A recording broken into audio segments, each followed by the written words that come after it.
26वें दिल्ली पुस्तक मेला 2022 में authors guild of India ने मनाया साहित्य उत्सव, जो 24 दिसंबर 2022 को प्रगति मैदान के हॉल नंबर 3 में आयोजित हुआ।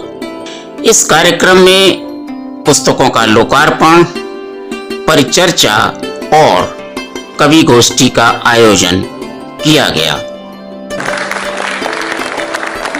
हर पल यहाँ जी भर जियो।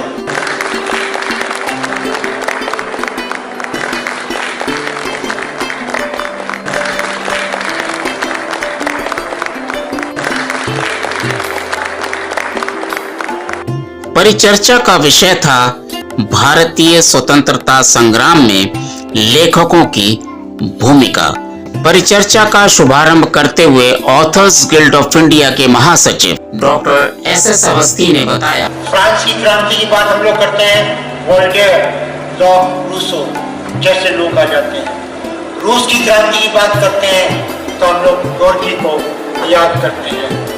तो इस रूप में इतने बड़े बड़े परिवर्तन हुए हैं, उन सब के पीछे कहीं ना कहीं किसी न किसी लेखक का हाथ हम लोग को साफ तौर पे नजर आता है। लेखक भी विभिन्न प्रकार के होते हैं।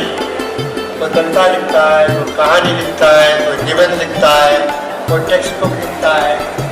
पत्रकारिता में भी लेखक होते हैं। तो हर तरफ आपको लेखक कई प्रकार के मिल जाते हैं और समाज के अंदर लेखक की एक विशिष्ट भूमिका हुआ करती है। लेखक समाज को देखता है, समाज से लेता है और समाज को वापस देता है। माओ ने कहा था, लेखक का वही काम होता है। आमतौर पर लेखक समाज सुधारक नहीं होता, लेकिन हाँ, समाज की जो वितृष्णाएं हैं, समाज में जो आनंद है, उन सबको सबके सामने प्रकट करता है और उसी प्रक्रिया में कहीं ना कहीं वह समाज सुधार का काम भी कर दिया करता है। और चूंकि ये आजादी का अमृत महोत्सव हम लोग मना रहे हैं, तो स्वतंत्रता संग्राम के दौरान लेखकों की क्या भूमिका रही, इस पर हम लोग आज यहाँ पर परिचर्चा करने के लिए एकत्रित हुए हैं। हम सभी जानते हैं कि भारत का जो स्वतंत्रता संग्राम था, क्या कहिएगा आंदोलन था, वो विश्व का सबसे बड़ा आंदोलन था। बड़ा जन आंदोलन, इतनी बड़ी सीमा पर जनता ने आंदोलन में भाग लिया कि आपको दूसरा उदाहरण जो है वो नहीं मिलेगा। और इसमें हम देखते हैं इस आंदोलन को संगठित करने में, उसको आगे बढ़ाने में लेखकों ने जो है वो बड़ी भूमिका अदा की है। यह भी हम लोग देखते हैं कि इनमें दो प्रकार के लेखक रहे। एक जिन्होंने व्यवस्था को समझा और उसको उजागर किया, दूसरे वो लेखक थे जिन्होंने व्यवस्था को समझा, उसको उजागर किया और उसको बदलने के लिए संघर्ष भी किया। तो पूरा जो स्वतंत्रता काल है, संघर्ष का काल है, उसमें हम इस चीज को पाते हैं। यदि हम शुरुआत करें तो स्वामी दयानंद सरस्वती का नाम एकदम आ जाता है। अपने समय के बहुत बड़े लेखक सत्याग्रह प्रकाश, और शुरू में गुजराती में लिखा, बाद में जब उन्होंने देखा कि स्वतंत्रता संग्राम तभी ना जा सकता है जबकि हिंदी हो, तो उन्होंने हिंदी में लिखना शुरू किया और हिंदी में भाषण देना शुरू किया। स्वामी दयानंद सरस्वती एक बड़ा नाम हमारे सामने आता है। स्वामी दयानंद सरस्वती के बाद एक दूसरे गुजराती हमें बहुत लोकप्रिय, हमारे राष्ट्रपिता महात्मा गांधी, वह भी जो है वो एक दूसरा नाम जो हमारे सामने है, जिन्होंने हरिजन जग इंडिया, नवजीवन अखबार निकाले, उनकी पुस्तक ऑटोबायोग्राफी उनकी जो है वो बहुत ही प्रसिद्ध है। हिंद स्वराज उन्होंने लिखा था, जैसे उस हिंद स्वराज को उन्होंने लिखा वैसे ही वो गुजराती एडिशन जो था बैन कर दिया गया था। और मुख्य तौर पे ये गांधी जी का जो आंदोलन था उसको देखते हुए अकबर इलाहाबादी ने कहा था, शीशों में कमानों को न तलवार निकालो, जब तो मुकाबिल हो तो तलवार निकालो, जब तो मुकाबिल हो तो तलवार निकालो।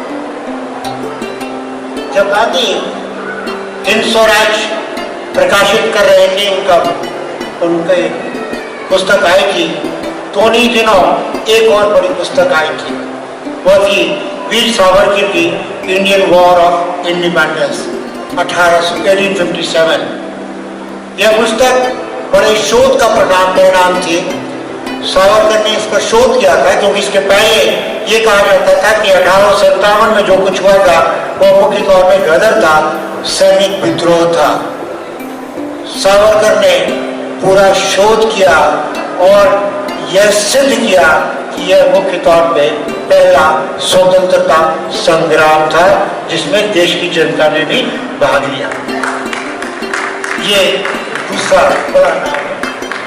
इस तरह से आप देखिएगा Jawaharlal Nehru discovery of India, मैं अपने सभी स्टूडेंट्स को यही बोलता हूँ कि डिस्कवरी ऑफ इंडिया को जरूर पढ़िएगा।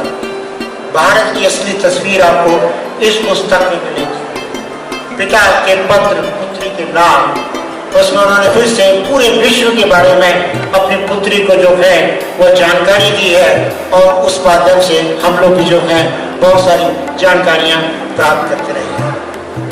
इस तरह से साहित्य में आप देखिएगा, साहित्य में एक तरफ महादेव वर्मा है, दिनकर है, जिन्होंने अपने साहित्य से लोग जनता के अंदर राष्ट्रीयता की गूंज भरी, उनके अंदर जो है राष्ट्रीयता के स्वर जगाए। ये वे लोग हैं जिन्होंने स्वतंत्रता संग्राम में सेनानी के रूप में भी जो है वो काम किया। तो देखो कि आप देखिए कितनी बड़ी तादाद जो है वो ये काम कर रही है। झंडा सत्याग्रह में सुभद्रा जी ने बहुत बड़ा काम किया था। उनकी जो गीत है, खासतौर पे झांसी की रानी जो है, खूब लड़ी मर्दानी, वो तो झांसी वाली रानी थी, शायद हिंदी कविता का सबसे अधिक लोकप्रिय गीत है या कविता है। इस तरह से आप पत्रकारिता को देखिएगा, एक एक पत्रकार आए और उन्होंने जो है अपने लेखनी से जनता के बीच में राष्ट्रीयता की भावना पड़ी।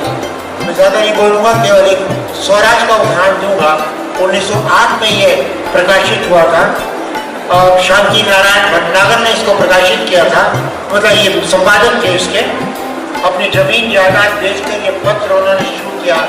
2.5 वर्ष तक ये पत्र निकला, 75 अंक निकले और भटनागर जी को 2 वर्ष की सजा और 500 रुपए का जुर्माना हुआ था।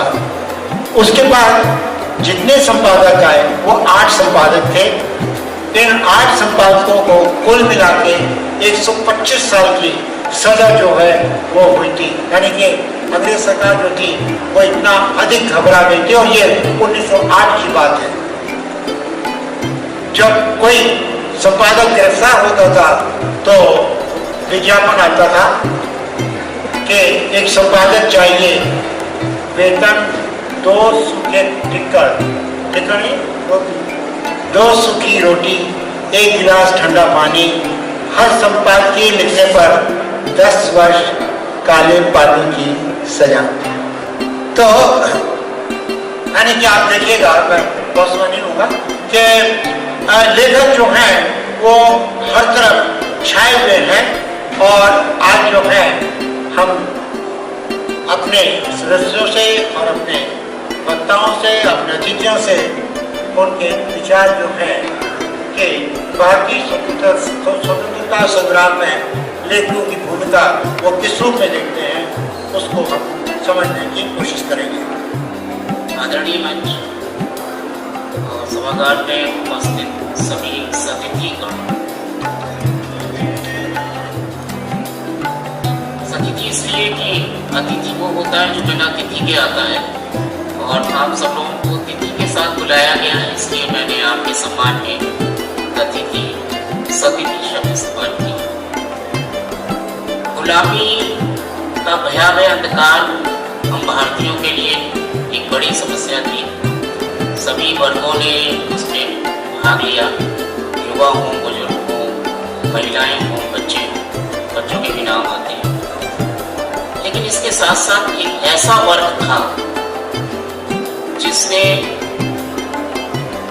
चुपचाप अपना काम किया और सारी दुनिया को ये बताया कि हम भी हैं जंगे आज़ादी में हिंदुस्तान की जनता के साथ। और वो वर्ग था भारतीय वैज्ञानिकों का। गुलाम हिंदुस्तान में लगभग 200 शोध कार्य संपन्न हुए, जिसमें से 40 आविष्कारों को पेटेंट भी किया गया। और ये क्यों हुआ, इसके लिए मैं आपको याद दिलाना चाहता हूँ कि गीता का एक श्लोक है, नैनम छिन्दन्ति शस्त्राणि। आप सब जानते हैं कि आत्मा अजर है। ठीक उसी तरह से हम देखते हैं कि हमारे जो वैज्ञानिक थे उन्होंने कहा कि ज्ञान को किसी शस्त्र से काटा नहीं जा सकता, पानी से भिगोया नहीं जा सकता, पानी में डुबोया नहीं जा सकता,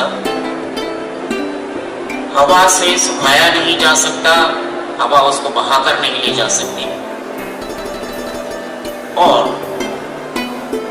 किसी भी रूप में कोई भी शिल्पकार ज्ञान को कोई आकार प्रकार नहीं दे सकता, क्योंकि ज्ञान भी आत्मा की तरह अजर और अमर है।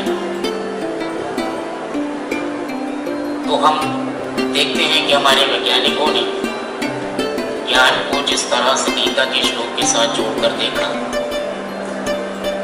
उसमें उन्होंने पाया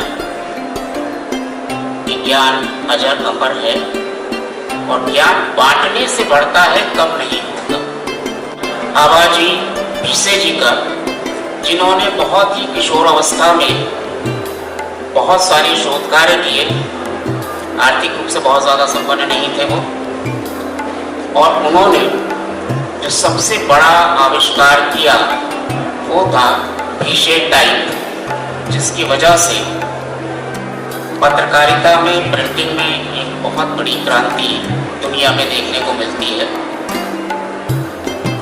उनके विषय में लेख लिखे गए, उनको प्रोत्साहन दिया गया, और वो जब इंग्लैंड गए तो उन्होंने कहा था कि अब मैं लौटूंगा तो किसी आविष्कार के साथ ही लौटूंगा, अन्यथा नहीं आऊंगा। इसी बीच इंग्लैंड की एक पत्रिका ने एक विज्ञान की प्रतियोगिता का आयोजन किया, जिसमें भिसे जी ने भी भाग लिया और उनको पहला पुरस्कार मिला। तो तत्कालीन समाचार पत्रों में, पत्रिकाओं में उनके विषय में बहुत कुछ लिखा गया, और वो एक नाम आज भी सम्मान के साथ हम लेते हैं। इसके बाद हमारे एक वैज्ञानिक हैं चंद्रशेखर वेंकटरमन, जिन्होंने भौतिकी में काम किया। उनके विषय में विशेष रूप से एक आर्टिकल इंग्लैंड में लिखवाया गया था, ताकि पूरी दुनिया उनके विषय में जान सके। बाद में उनको भारत रत्न और लेनिन शांति पुरस्कार से सम्मानित किया गया। प्रफुल्ल चंद्र राय एक बहुत ही जाना माना नाम रसायन शास्त्री, उन्होंने हिस्ट्री ऑफ हिंदू केमिस्ट्री नामक एक पुस्तक लिखी थी, जिसके माध्यम से उन्होंने समाज को, हिंदुस्तान के समाज को और दुनिया को ये बताया कि हम आज भी अपनी पुरातन परंपराओं का अनुसरण कर रहे हैं। हमारे ऋषियों ने जो शोध कार्य किए उसको हम आगे बढ़ा रहे हैं। हम गुलाम जरूर हैं, लेकिन हम अछूते नहीं हैं। हमारे पास ज्ञान का आज भी भंडार है। जगदीश चंद्र बासु, जिन्होंने भौतिकी और जीव विज्ञान को वनस्पति में काम किया, जिन्होंने पहली बार दुनिया को ये बताया था कि पौधे भी आपका प्यार समझते हैं और संगीत को भी वो समझते हैं। संगीत अगर आप पौधों के पास बजाएंगे तो उनकी रंगत बदल जाती है। ये सब काम हमारे समाचार पत्र उस समय कर रहे थे। समाचार पत्रों के साथ साथ किस्सा गोई भी थी, जो लोग एक दूसरे को बताते थे कि भारत के वैज्ञानिक किस तरह से दुनिया को एक नई रोशनी दे रहे हैं। मेघनाथ साहब खगोल शास्त्री थे, जिन्होंने तारों की गणना के विषय में बताया सारी दुनिया को। वो भी एक चर्चित नाम है। और इसमें महिलाएं भी पीछे नहीं थी। अन्ना मणि नाम की केरल की एक महिला, जो बाद में मौसम विभाग में एक चर्चित नाम हो गया। उन्होंने बहुत सारे काम किए और ये सारे काम आज़ादी की लड़ाई के दौरान ये लोग करते रहे। आर्थिक विषमताएं थी। जो वैज्ञानिक उस समय ब्रिटिश सरकार की नौकरी में थे, उन्होंने त्यागपत्र दिया, अपनी प्रयोगशालाएं खोली और हिंदुस्तान को आज़ादी की लड़ाई में अपना सहयोग किया और सारी दुनिया को बताया कि हमारे जो शोध कार्य हैं वो किसी से कम नहीं है। एक नाम और आता है नैनसिंग रावत जी का। उन्होंने तजाकिस्तान से लेके हिमालय की पूरी श्रृंखला का नक्शा तैयार किया था, मैप तैयार किया था और आज भी उसी का अनुसरण हम करते हैं। दो नाम और हमें मिलते हैं एक मैगजीन में, जो उस समय की भारतीय पुलिस में अधिकारी थे। आर्टिकल था the forgotten pioneer of fingerprint science. उसमें दो भारतीय लेखकों के नाम आते हैं। अपराध की दुनिया में अपराधियों को कैसे पकड़ा जाए उसके विषय में काम किया और उनको बाद में उस समय की ब्रिटिश सरकार ने तो उनको सम्मानित नहीं किया, लेकिन आज़ादी के बाद भारत सरकार ने उनको सम्मानित किया। एक नाम और हमें मिलता है हिमालय के संदर्भ में राधानाथ शिखधर जी का, जिन्होंने हिमालय की सबसे ऊंची चोटी की ऊंचाई बताई थी। बाद में वो दुर्भाग्यवश अंग्रेजों ने उसको माउंट एवरेस्ट नाम दे दिया, लेकिन ये काम एक हिंदुस्तानी का था और ये सारी चीज़ें तत्कालीन समाचार पत्रों में प्रकाशित हो रही थी। इसके बाद हम देखते हैं कि सतीश चंद्र दास गुप्ता गांधी जी के काफी निकट थे और गांधी जी ये चाहते थे कि चरखे में कोई क्रांतिकारी परिवर्तन किया जाए, उसको वैज्ञानिक रूप दिया जाए। उसके लिए उस समय 5,000 रुपये का इनाम घोषित किया था, लेकिन वो शायद कोई जीत नहीं पाया। लेकिन सतीश चंद्र बोस जी ने उस पर काम किया और जो आज हमें चरखा मिलता है वो उन्हीं की देन है। तो इस तरह से हम देखते हैं कि सारी दुनिया में भारतीय वैज्ञानिकों ने गुलामी के दौरान सीमित साधनों में अपने पैसे लगाकर शोध कार्य किए, संपन्नता दिखाई और अंग्रेजों को ये बताया कि हम गुलाम जरूर हैं, लेकिन हम अक्षम नहीं हैं, हम सक्षम हैं, हम बहुत कुछ कर सकते हैं। और इसी क्रम में हम देखते हैं कि एक वैज्ञानिकों के द्वारा जलाया गया चिराग अंग्रेज कभी बुझा नहीं पाए। धन्यवाद। विज्ञान का उतना ही महत्व है हमारे जीवन में जितने और दूसरे समाजशास्त्र हैं। स्वतंत्रता संग्राम के दौरान कौन कौन से वैज्ञानिक कार्यरत रहे, सक्रिय रहे, उनके बारे में जानकारी जो है डॉक्टर संजीव शर्मा यानी हमको दी। हाँ, डॉक्टर यशस आगरा से आए हैं। आगरा से और कौन कौन है? बधू जी एक तो आई हैं। बहुत बहुत धन्यवाद। इस मौसम के अंदर आप लोग आए हैं तो कुछ लोग मुझे पता चला कि रुक गए कहीं पर, चले थे वहाँ से और शायद पहुँच नहीं पाए, कुछ ऐसा हुआ। तो चलिए मैं सबकी तरफ से आपको धन्यवाद देता हूँ। कि आप यहाँ पर हैं, बहुत गर्व महसूस हो रहा है मुझे कि आपने इतनी परेशानियाँ झेली और उसके बावजूद आप यहाँ पर आए। तो मैं कह रहा था कि लेखक भी विभिन्न प्रकार के होते हैं। कोई कविता लिखता है, कोई कहानी लिखता है, कोई निबंध लिखता है, कोई टेक्स्ट बुक लिखता है, पत्रकारिता में भी लेखक होते हैं। तो हर तरफ आपको लेखक कई प्रकार के मिल जाते हैं और समाज के अंदर लेखक की एक विशिष्ट भूमिका हुआ करती है। लेखक समाज को देखता है, समाज से लेता है और समाज को वापस देता है। माओ ने कहा था, लेखक का वही काम होता है। आमतौर पर लेखक समाज सुधारक नहीं होता, लेकिन हाँ, समाज की जो वितरणाएं हैं, समाज में जो आनंद है, उन सबको सबके सामने प्रकट करता है और उसी प्रक्रिया में कहीं ना कहीं वह समाज सुधार का काम भी कर दिया करता है। श्री अनिल शर्मा जोशी से प्रार्थना करूंगा कि वे आए और अपने विचार रखें और आप सबसे अनुरोध करूंगा कि ताली बजा के डॉक्टर साहब का स्वागत करें।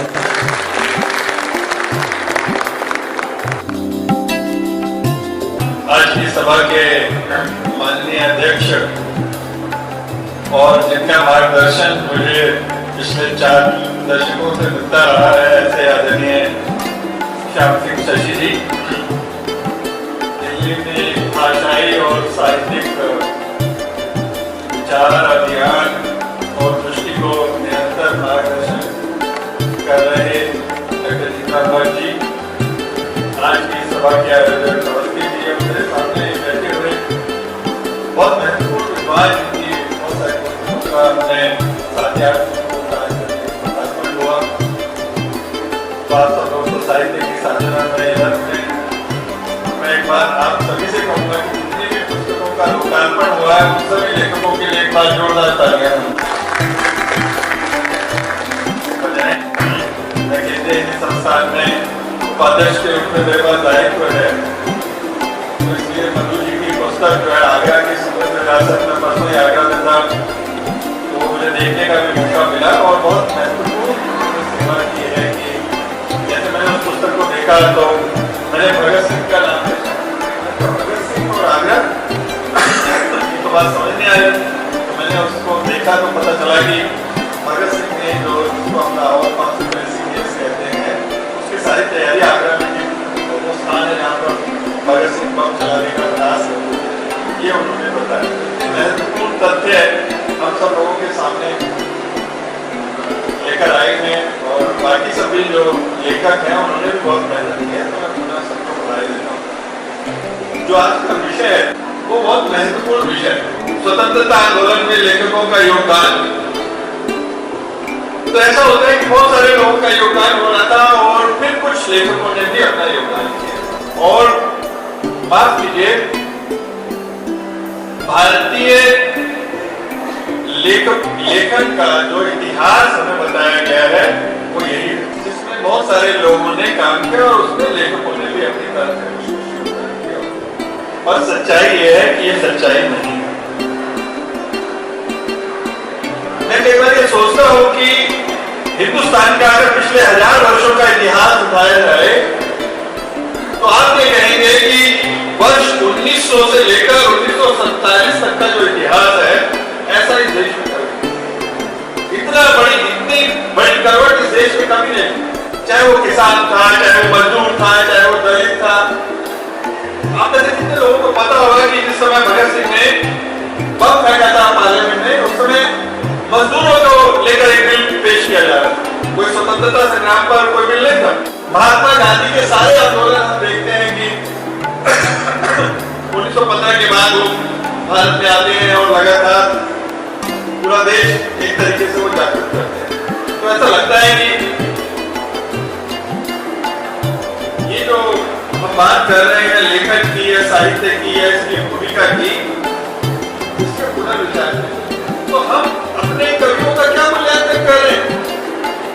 देश भर में आग आजादी और निराला जैसा पैशनेट दीवाना पागल व्यक्ति जो है वो प्रेम की करते हैं। आज अगर आप कहें कि हमारा लेखक जो है वो किन प्रवृत्तियों से प्रेरित उस समय हो सकता था या हो रहा था, स्वतंत्रता आंदोलन तो हमें दिखाई देता है कि किसी भी स्वतंत्रता की कविता अभी लोगों ने कहा कि माखनलाल चतुर्वेदी हैं, इनको कहा गया कि वो एक भारतीय मैथिली शरण गुप्त को महात्मा गांधी ने कहा कि ये राष्ट्रकवि। तो सीधा सीधा स्वतंत्रता पर लिखने वाले लोग हुए, उसी तरह से ऐसे लोग हुए जिन्होंने अपने देश के इतिहास से, अपने देश के अतीत से, अपने देश के ऐतिहासिक और पौराणिक संदर्भों से, रामायण से, महाभारत से प्रेरणा ली और उसको अपने समय में नए तरीके से 1918 में महात्मा गांधी इंदौर के अंदर कहते हैं कि हिंदी इस देश की राष्ट्रभाषा, यानी कि भाषा की वो संकल्पना जो 20 साल पहले तक नहीं थी, मैथिली शरण गुप्त की परिभाषा में लिख रहे थे। तो सरस्वती पत्रिका और महाभारत महावीर प्रसाद द्विवेदी और इन सब लेखकों ने मिलकर ऐसी भाषा का निर्माण किया, ऐसी भाषा में इस पूरे देश को जोड़ा जो इस देश की स्वतंत्रता की भाषा है। 20 साल के अंदर इतना बड़ा परिवर्तन। जब हम इस देश के बड़े लेखकों को देखते हैं तो हम ये कहते हैं कि ये छायावादी है। इसीलिए मैं कहता हूं कि हमें अपने साहित्य के इतिहास पर विचार करना होगा। मैं जब पढ़ता हूं साहित्य का इतिहास जो 1900 से लेकर 1940 तक का देश का सबसे ज्यादा चटपटाता इतिहास है, जिसमें बंगाल विभाजन भी है, जिसमें जलियांवाला बाग भी है, जिसमें असहयोग आंदोलन भी है, जिसमें सविनय सत्याग्रह भी है, जिसमें भारत छोड़ो भी है, उसका जिक्र इतिहास में नहीं है। हमारे कवि छायावादी कविताएं लिख रहे थे, रोमांटिक कविताएं लिख रहे थे पश्चिम से सीखकर। अगर ऐसा नहीं लिख रहे थे तो फिर निराला जो है हम राम की शक्ति पूजा क्यों पढ़ रहे हैं? निराला कहते हैं कि बहुत कर ली लक्ष्मी की पूजा, बहुत कर ली सरस्वती की पूजा, शक्ति की पूजा करो। छायावाद के एक स्तंभ निराला की जो प्रमुख कविता है उसका मैंने उल्लेख किया। दूसरे स्तंभ कौन है? जयशंकर प्रसाद, जिनके बारे में कहा जाता है कि छायावाद उन्होंने प्रारंभ किया।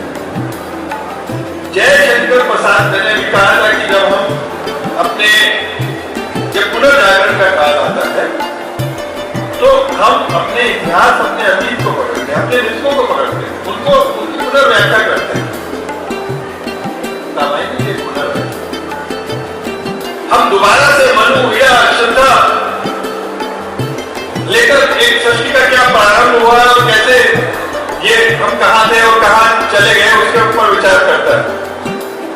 और अगर उनके गद्य पर चले, अब आप लोग जरा विशेष रूप से विचार कीजिए कि उन्होंने क्या सोचा कि इस देश को किस चीज की जरूरत है। लेकिन हमें से बहुत सारे लोगों को पता होगा, जिनको नहीं पता उनको पता होना चाहिए कि हमारे देश में हमारे अतीत से जुड़े हुए सबसे ज्यादा नाटक जयशंकर प्रसाद और दो लिखे। मैं ब्रिटेन में भी रहने का मुझे मौका मिला है, इसलिए कि शेक्सपियर ने जो लिखा उसमें उन्होंने पूरी रोमन सिविलाइजेशन में जो स्टार्स थे, जो बड़े लोग थे, जो महत्वपूर्ण लोग थे, उन सभी लोगों को उन्होंने उनके ऊपर नाटक किया। वही काम तो जयशंकर प्रसाद कर रहे हैं। उन्होंने शेक्सपियर से क्लू लिया और उसके बाद क्या क्या नाटक लिखे। भारतीय इतिहास का अगर सम्यक मूल्यांकन रचनात्मक तरीके से हो सकता है तो वो जयशंकर प्रसाद की करता है। जयशंकर प्रसाद की जो नाम अगर उनकी पुस्तक पढ़ेंगे तो उससे पहले उनकी भूमिका बड़ी लंबी भूमिका वो लिखते हैं और वो उस भूमिका में लिखते हैं कि ये जो दर्शन है जिसको हमने कहा कि ये तो मतलब जगत मिथ्या, ये जग तो झूठा है। जयशंकर प्रसाद ने आनंद के दर्शन को स्थापित किया कि हम तो भारतीय आनंद में जीते हैं, हमारा तो बहुत उत्सव है। आज एकादशी है, आज पूर्णिमा है, कुछ न कुछ आप देखेंगे जितने उत्सव भारत में है उतने उत्सव दुनिया में नहीं। भारतीय विचार और दर्शन को एक ठीक परिवेश में रखने का सबसे बड़ा काम अगर किया है तो जयशंकर का। मित्रों, जब आप पंत जी को पढ़ेंगे, आज आप क्लाइमेट चेंज की बात कर रहे हैं, तो प्रकृति से जो तारतम्यता है, ये पंत जी ने क्या पश्चिम से सीखी थी। उत्तराखंड के अंदर पैदा हुए थे, उनका आज भी स्थान, उसको स्थान को कहा जाता है कि स्विट्जरलैंड ऑफ इंडिया। प्रकृति के जितनी सुंदर कल्पना और जितने सुंदर चित्रण पंत जी ने किया है, और मैं काला कांकर गया था उनके स्थान के ऊपर, तो काला कांकर के राजा ने उनको कहा था कि आप यहाँ पर हमारा प्रेस का काम करिए, तो वो राजा करने नहीं रहे। उन्होंने कहा कि इससे दूर किसी गांव में मेरा कोई स्थान बना दो, और वो नक्षत्र करके एक उनका बड़ा सुंदर कमरा था, वो बनाया गया जहाँ से नदी भी नीचे जाती थी, और वहीं पर उनकी जो प्रसिद्ध कविता है वो उन्होंने लिखी। तो 50 के बाद का समय, इसको क्या कहा जाए साहित्य में, कहते हैं मोह भंग का इतिहास, मोह भंग का समय। मित्रों, जो देश सैकड़ों सालों तक गुलाम हुआ है, वो आजाद होता है और 3 साल में मोह भंग।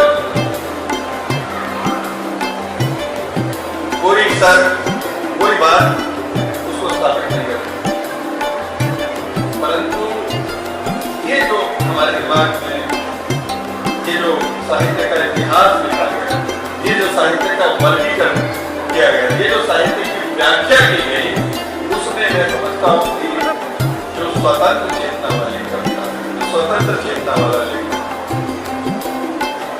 जो स्वतंत्र चेतना वाली, जो राष्ट्रीयता की कविता, चाहे वो जिंदर हो, चाहे प्रसाद हो, चाहे वो निराला हो,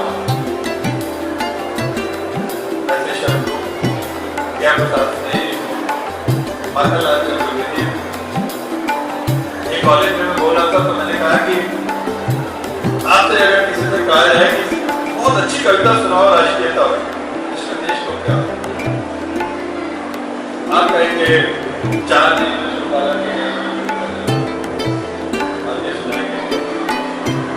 तक वो लिखे 100 साल हो गए या उससे भी ज्यादा।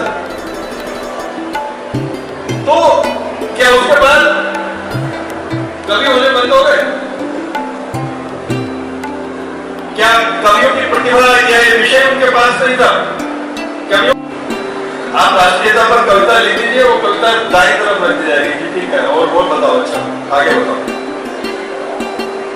अंतरराष्ट्रीयता एक मूल्य के रूप में मित्रों, आजादी की सारी लड़ाई भारतीय भाषाओं में की है। आपको पता स्टेट्समैन किसने स्थापित किया था? आपको पता टाइम्स ऑफ इंडिया क्या लिखता था? आपको पता हिंदुस्तान टाइम्स क्या लिखता था? हमारा देश का जो बौद्धिक वर्ग है, उसका माइंडसेट बनाने का काम यह अखबार करता है। और आजादी की लड़ाई करने वाले कैसे थे? प्रताप के संपादक गणेश शंकर विद्यार्थी। अंग्रेजों को लगा कि ये तो बहुत अखबार चला जा रहा है, उन्होंने कहा कि इसको गिरफ्तार कर लो, 1000 रुपया जुर्माना हो, उस समय 1000 रुपया। तो ये किया गया कि उन्होंने कानपुर से पैसा इकट्ठा किया, पता लगा कि हाँ 1000 दिया जा सकता है, तो अंग्रेजों ने कहा कि नहीं, इसको 2000 ले। फिर 2000 रुपए क्या उनके ऊपर जुर्माना लगाया गया, जिससे कि ये प्रेस बंद हो गए। अभी बता रहे थे अवस्थी जी, बहुत सुंदर, उन्होंने स्वराज्य पत्रिका की बात की। हमें से कितने लोगों को पता है कि स्वराज्य पत्रिका जो प्रयास से निकलती है, उसके संपादक को नहीं, काला पानी जाना पड़ा। आप लेखक में स्वतंत्रता की बात कर रहे हैं, उन्होंने अपना जीवन दे दिया, काला पानी एक दिन तक नहीं रह सकता। लोग कहते होंगे कि सावरकर जो है वो ऐसे माफीनामा देकर छूट गए। जरा एक दिन मैं अंडमान होकर आया, काला पानी की जरा सजा क्या होती है, जिसको पता हो कि अगर 8 घंटे कोलू की तरह बैल की जगह चलाया जाएगा तो उसके बाद एक आदमी की क्या हालत। स्वराज्य के संपादकों को सबको काला पानी देना। हमारे देश में स्वतंत्रता की असली लड़ाई भारतीय भाषाओं में, और वो भी हिंदी में लिखी गई। हमारे देश के जो प्रमुख साहित्यकार हैं, जिन युगों की हम बात करते हैं, हमारे प्रसाद द्विवेदी युग या छायावादी युग, मैं समझता हूँ कि वो राष्ट्र स्वतंत्रवादी चेतना, राष्ट्रीय चेतना और हमारी सांस्कृतिक चेतना जिसको उस तरह से रेखांकित नहीं किया गया। आज की गोष्ठी इस नाते महत्वपूर्ण है कि हम भाषा और साहित्य के महत्वपूर्ण सवालों पर विचार करें, अपने इतिहास का, अपने अतीत का, अपने लेखन की पुनर्व्याख्या करें, और यदि हम अपने आप को ठीक तरह से समझेंगे तो हमारा भविष्य भी फिर हमें ठीक दिशा दे सकेगा, ऐसी मेरी आशा है। बहुत बहुत आपने बड़ी महत्वपूर्ण बात कही कि स्वतंत्रता संग्राम की जो पूरी लड़ाई है मुख्य तौर पे भारतीय भाषाओं के माध्यम से हुई, और उसमें हिंदी की एक उल्लेखनीय भूमिका थी, और इस उल्लेखनीय भूमिका के लिए हिंदी को पुरस्कार भी मिला। अंततः हम लोग जो हैं उसको राजभाषा के रूप में हम लोगों ने स्वीकार किया। हालांकि राजभाषा बनाने के लिए भी बहुत जद्दोजहद करनी पड़ी थी संविधान सभा के अंदर।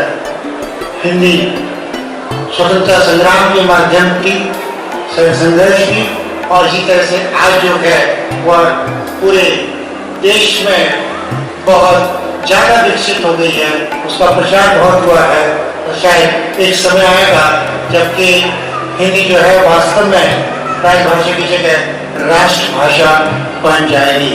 हालांकि राजभाषा नाम की कोई एक उपाधि नहीं हुआ करती है, लेकिन जब उसको पूरा देश बोलता है तो हम उसको राष्ट्रभाषा बोलते हैं। अमेरिका की राजभाषा इंग्लिश है, इंग्लैंड की राजभाषा इंग्लिश है, लेकिन कानून में कई बार ऐसा नहीं लिखा। इसी बहस को आगे बढ़ाते हुए मैं आमंत्रित कर रहा हूँ डॉक्टर जीतराम भट्ट जी को। नमस्कार। ऑथर्स गिल्ड ऑफ इंडिया द्वारा आयोजित आजादी के अमृत महोत्सव के उपलक्ष्य में इस चर्चा में अध्यक्ष पद्मश्री डॉक्टर श्याम सिंह शशि जी, केंद्रीय हिंदी संस्थान के उपाध्यक्ष श्री अनिल शर्मा जोशी जी, और इसके संयोजक और हिंदी एकेडमी दिल्ली के कार्यकारिणी और संचालन समिति के सदस्य professor S S Awasthi ji, और समक्ष उपस्थित वरिष्ठ श्रद्धेय आदरणीय सभी साहित्यकार बंधु, मैं अपनी बात से अनिल जोशी जी शर्मा जी की बात से आगे बढ़ाऊंगा कि भारतीय स्वतंत्रता संग्राम में लेखकों की भूमिका के क्रम में, इस श्रृंखला में जो योगदान भारतीय भाषाओं का रहा, भारतीय भाषाओं के लेखकों का रहा, कवियों का रहा, चित्रकों का रहा, उसमें मुझे अपनी लोक भाषा का एक गीत याद आता है, और मैंने बहुत कोशिश की कि उसका जो कवि जो है वो मुझे पकड़ में आए, मतलब उसका नाम आए, क्योंकि आजादी के पहले के जो कवि हुए हैं वो कवि गुमनाम लिखते हैं। तो उसमें मेरा एक गीत आता है, यो हमारी मातृभूमि, यो हमारी जन्मभूमि, वो भैया रक्षित करने राय की हिल मिली। ये मैं मेरे पास दिल्ली में गढ़वाली कुमाऊनी जौनसारी एकेडमी है, तो उस संबंध में मेरा शोध और अनुसंधान चलता रहता है। तो मुझे पता चला कि ये गीत जो है स्वतंत्रता से पहले का गीत है। तो ऐसे जो कवि लेखक जो हुए हैं, जो गुमनाम रहे और जिन्होंने लिखा, ऐसे भाषा हमारी भारतीय भाषाओं के कवि लेखक जिन्होंने भारतीय स्वतंत्रता संग्राम के लिए जो अभिप्रेरणात्मक कार्य किए, उन सबको नमन करते हुए मैं आपका ध्यान उस लेखक और उस कवि की ओर देना चाहता हूं कि जिसकी पुस्तक को लेकर के महात्मा गांधी ने स्वतंत्रता संग्राम में अहिंसात्मक आंदोलन चलाया, और वो थे महर्षि व्यास। गीता, श्रीमद् भगवद गीता, इसको भी तो माना जाएगा ना कि स्वतंत्रता संग्राम में उसकी भी भूमिका रही है, और बाल गंगाधर तिलक ने उसकी व्याख्या। नए आयाम के साथ, नए नए संदर्भों के साथ उसकी व्याख्या। और वो छाया जो आई, वो आई वैदिक मंत्र जो है, माता भूमि पुत्रोहम प्रतिज्ञा, अथर्ववेद का मंत्र है, भूमि सूत्र है, कि जिसमें भूमि को माता कहा गया और अपने को पुत्र रूप में उसको, तो जब माता माना जाएगा, पुत्र का जो कर्तव्य होता है, अगर वो पराधीन है तो उसको मुक्त करने के लिए, उसको स्वाधीन करने के लिए प्रवृत्त होगा। ये भाव जो है ये जगाया गया और एक श्लोक चलता है, उसको बताया जाता है मगर रामायण का नहीं है। अपनी स्वर्णमयी लंका नमे लक्ष्मण रोचते जननी जन्मभूमिश्च स्वर्णादि, ये आपने सुना होगा सब। ये रामायण का नहीं है, ये किसी गुमनाम लेखक का, ये किसी गुमनाम कवि का है जो आजादी के स्वतंत्रता संग्राम में छोड़ दिया गया। इस तरह के अनेक जो गीत हैं, अनेक श्लोक हैं, अनेक काव्य हैं, अनेक कविताएं हैं, अनेक आलेख हैं, ये ऐसे हमारे गुमनाम लेखकों के द्वारा, कवियों के द्वारा गाए गए, जिनका की नाम नहीं है, और उन्हीं का नाम हम आगे लेते हैं जो साहित्य में कहीं कलमबद्ध हुए, कहीं उनका अभिलेख जो है उनके लिखे गए। मैं आपको बताना चाहता हूं कि भारतीय भाषाओं के साथ, जैसे कि अभी श्री अमित जोशी जी ने, शर्मा जी ने बताया कि भारतीय भाषाओं की जो आगे यात्रा चली और उस यात्रा को फिर खड़ी बोली के रूप में आगे उसको पहचान मिली। वंदे मातरम जो है, आप सबको ज्ञात होना चाहिए कि वंदे मातरम जो है, भले उसकी पहली पंक्तियां संस्कृत की लगती है मगर वो बंगला भाषा, पूरा वंदे मातरम गीत जो है वह बंगला। इसी तरह से गुजराती में, हरियाणी में, पहाड़ी भाषाओं में, कश्मीरी में, डोगरी में, मैथिली में, भोजपुरी में सब कुछ लिखता जाता है। हम सब ने वो बीजारोपण किया स्वतंत्रता का, आजादी का, और तब जाकर के वो हमारी जो राष्ट्रभाषा, जो बन नहीं पाई राजभाषा हमारी हिंदी, वो प्रतिष्ठित हुई और हम सब आजाद उसी के माध्यम से। आज भले हम संघर्ष कर रहे हैं कि वो राष्ट्रभाषा बने, इसमें भी कहीं उसी मानसिकता का प्रभाव है कि वो राष्ट्रभाषा के गौरव को नहीं प्राप्त हो रही है, वो अलग बात है। हम सब लोग मिलकर के प्रयास करेंगे। यहां में जो मैं बात, जहां से मैंने बात उठाई थी कि श्रीमद् भगवत गीता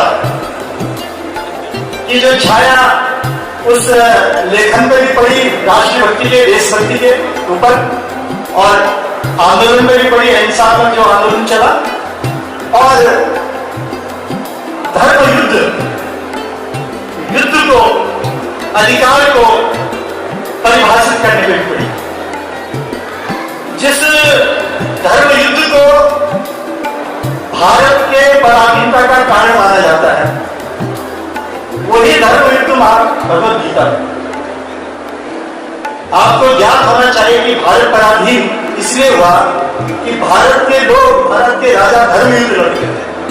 धर्म युद्ध में क्या होता है कि महिलाओं पे आक्रमण नहीं होता है, बच्चों पे आक्रमण नहीं होता है, बूढ़ों पे आक्रमण नहीं होता है, रात को आक्रमण नहीं होता है, सूर्योदय से पहले आक्रमण नहीं होते, सूर्यास्त के बाद आक्रमण नहीं होते हैं, बीमार होगा उस पर आक्रमण नहीं होता, शस्त्रहीन पे आक्रमण नहीं होता। तो ये जो वो हमारा जो धर्म युद्ध था, जिसके कारण हम हारे, चाहे हम 5वीं सदी, 7वीं सदी, 8वीं सदी, 9वीं सदी, जब जब आक्रमण हुए, हमारा जो धर्म युद्ध था, हमारी जो गीता थी, हमारा जो राम रावण का युद्ध हम वर्णित करते हैं, वो जो हमारी नीतियां थी, उसके कारण हम हारे, क्योंकि हम उस संहिता से बने हुए। किंतु जैसे जैसे आक्रमण हुए, जैसे जैसे हम ठगे गए, जैसे जैसे हमको लूटा गया, हमने बहुत कुछ सीखा। और उस सीख के बीच एक दौर जब ऐसा आया कि पूरे भारत में ब्रिटिश अंग्रेजों ने जो अलग अलग हारे हुए राजा थे, उन राजाओं को भी ठग करके परास्त करके और अंग्रेजी शासन किया। फिर उस काल में फिर गीता ने हमको वही जिस धर्म युद्ध के कारण हम हारे थे, उसी धर्म युद्ध को बताने वाली श्रीमद् भगवद गीता ने हमें हमारे जो धर्म युद्ध के यानी युद्ध के जो हमारे अधिकार है कि कैसा होना चाहिए, क्या होना चाहिए, यदि बंधु को भी दंड देना, ये धर्म। अगर आप कहीं कोई आपके साथ थे, हमारे कई लोग अंग्रेजों से मिले हुए थे, कई लोग भीतर घात कर रहे थे, कई अपना भाई जो है मिल जाता था, तो वो सब बताने वाली गीता थी। तो गीता ने भी हमारे आजादी के स्वतंत्रता संग्राम में अपने लेखन से, अपने नीतियों से हमें शिक्षा दी और हम स्वतंत्रता संग्राम में विजयी हुए, स्वतंत्र हुए और हमने स्वतंत्रता पाई। तो 2 मिनट के लिए दोनों जो हमारे आज के अतिथि थे, वक्ता थे, उनको धन्यवाद करें। डॉक्टर श्याम सिंह मिश्र जी हमारे अध्यक्ष। नमस्कार। केवल 2 या 3 मिनट लूंगा और हमारे यहाँ के 2 उन्हें मुख्य अतिथि कहें, प्रमुख अतिथि कहें, विशिष्ट अतिथि कहें, जो भी कहें, मैं उनको हृदय से आज अभिनंदन करता हूँ, आपको सम्मानित करता हूँ। माननीय अतिथियों को स्नेह देकर के, और मेरे से छोटे हैं, अब से आशीर्वाद भी कह लीजिए, शुभकामनाएं भी कह लीजिए। जो भरा नहीं है भावों से, बहती जिसमें रसधार नहीं, वह हृदय नहीं वह पत्थर है जिसमें इस देश का प्यार नहीं। जब सब लोग रोमांटिज्म की बात कर रहे थे, तब निराला ने को तोड़ती पत्थर इलाहाबाद के पद पर ये बात कहने की हिम्मत की थी और उनको इसका बड़ा विरोध भी करना पड़ा। इसी तरह से स्वतंत्रता के आंदोलन में भी जिन कवियों ने हमारे देश को जगाया, राम प्रसाद बिस्मिल ने जब रोमानी गजल लिखी जा रही थी, तब भी उन्होंने लिखा, सर भरोसे की तमन्ना अब हमारे दिल में है, देखना है जोर कितना बाजुए का दिल में है। ये गजल एक राष्ट्रीय चेतना की गजल बन के रह गई और इसको गा करके पढ़ करके हमारे तमाम शहीद सरदार भगत सिंह भी जो है इसको बहुत ही पसंद करते थे। इसी तरह से स्वतंत्रता के आंदोलन में भारत शर्मा नवीन तो कानपुर के कवि थे, लेकिन वो राष्ट्रीय चेतना के बहुत ही विख्यात रचनाकार थे। उन्होंने भी जो है कुछ ऐसे काम सुनाते जग में उथल पुथल मचाए। ये उथल पुथल मचाने की भावना कवियों में होनी चाहिए। लिखित साहित्य हमारा लोक साहित्य, वो आज हमसे लुप्त प्राय श्रेणी में आ चुका है। लेकिन इस जो लोक साहित्य था, लोकगीतों के रूप में, लोक गाथाओं के रूप में, लोकोक्तियों के रूप में या लोक कथाओं के रूप में, उसने भी बहुत बड़ी भूमिका निभाई इस स्वाधीनता संग्राम के इसमें जो आजादी प्राप्त कर रहे थे। तो उस समय आप देखिएगा, उस समय हमारी जो साक्षरता दर उसमें से 8% थी जब हम आजाद नहीं था। तो कहाँ कितने लोग पढ़ते थे, कितने लोग लिखते थे, कितने लिखने वाले थे, कितने पढ़ने उसको करने वाले थे। तो हमारा जो अलिखित साहित्य जिसे हम लोक साहित्य कहते हैं, वह ही हम लोगों के बीच में था। हमारी जो दादी नानी फूफी वो सब लोग गीत घर में बैठ के गाती थी। हमारे जो बुजुर्ग दादा नाना जो गाते थे, चाहे वो लोक कथाओं के माध्यम से या लोक गाथाओं के माध्यम से जो गाते थे, उन्होंने उस राष्ट्रीय एकता, राष्ट्रीय स्वाधीनता संग्राम की जो मर गई थी उसको और प्रज्वलित किया। मित्रों, मैं आपको थोड़ा सा आगे ले जाना चाहता हूँ। ठीक है कि हम भारत की 75वीं आज़ादी की वर्षगांठ मना रहे हैं, लेकिन इसके माध्यम से क्या हमारे दिमाग में वो चीज़ें नहीं आती जो और देशों में जुड़ी हुई हैं? क्या हम अपने देश तक नहीं कहना चाहते हैं? क्या आज़ादी का जज्बा क्या केवल एक देश तक सीमित रहता है कि नहीं? क्या आज़ादी की लड़ाई कभी एक दौर में खत्म हो जाती है? आप याद कीजिए, लैटिन अमेरिका को देखिए, तो जरा नजर दोहराइए। पिछले 500 वर्षों का इतिहास इसी आज़ादी की लड़ाई का और क्रांतियों का और प्रति क्रांतियों का दौर है। पूरे अफ्रीका पर नजर डालिए, 300-400 वर्षों का जो दौर है वो गुलामी का दौर है। एशिया पर नजर डाल दीजिए, 300-400 वर्षों का दौर जो है वो गुलामी का दौर है। कई देशों में ऐसी स्थितियां पैदा हुई कि जहां नाजीवाद का जन्म हो गया, फाशीवाद का जन्म हो गया, विश्व युद्ध का कारण बन गया, और उसके बाद उन देशों को उभरने में, फिर से आज़ादी हासिल करने में दशाब्दियां लग गई। और ये भी एक विरोधाभास हो सकता है कि इन परिस्थितियों के पीछे भी लेखक भी रहे और दार्शनिक भी रहे। नीचे के सुपरमैन को याद कर लीजिए, उसका विश्लेषण करेंगे तो वो कहाँ लेके जाता है?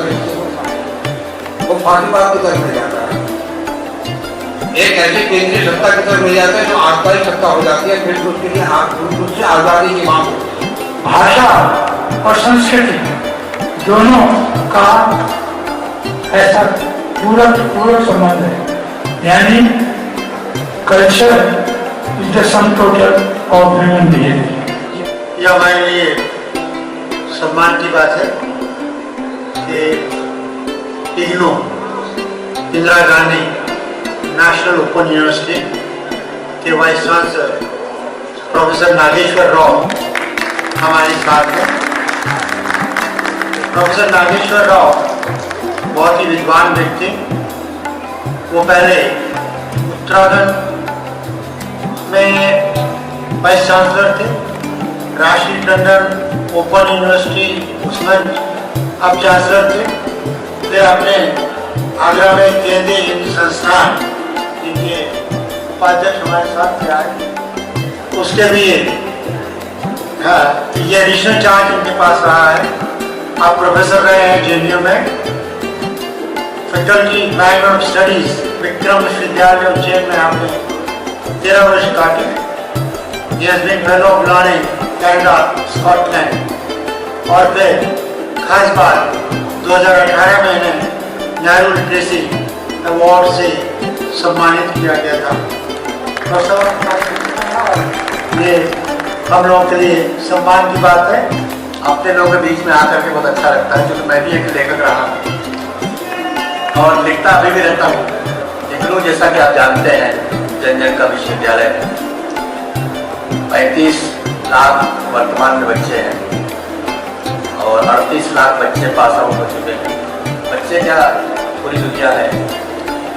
ये उन लोगों तक शिक्षा पहुंचाती है जहां शिक्षा की लौ अभी जग रही है।